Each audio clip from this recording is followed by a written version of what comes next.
আরে 5 তারিখে আমি রুহুল কুদ্দুস তালুকদার এই জেলার নেতা ছিলাম, এই বিভাগের নেতা ছিলাম। আমি হারকিল লাগায় বনপাড়াতে মিছিল করার লোক খুঁজে পাই না। আমি শুধু ওই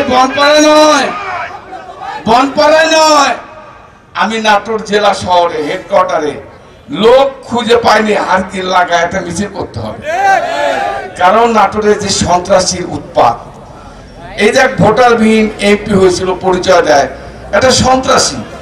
এর উৎপাতে নাটোরে মানুষ দাঁড়াতে পারেনি, তারপরেও মিছিল করার চেষ্টা করেছি। আর এখন 5 তারিখের পর কি অবস্থা, আমি মিছিলের আগে থাকতে পারি না, ধাক্কা আমার কিনা মারা আমার মিছিল থেকে বের করে দেয়। 5 তারিখের পর এত হাইপিট এসে বসতে পারে। আজকে দেখেন মঞ্চ ভেঙে যাচ্ছে, আমি দাঁড়া আছি এখানে, কখন মঞ্চ ভেঙে যায়। কিন্তু 5 তারিখে আমি মঞ্চের লোক খুঁজে পাই নাই,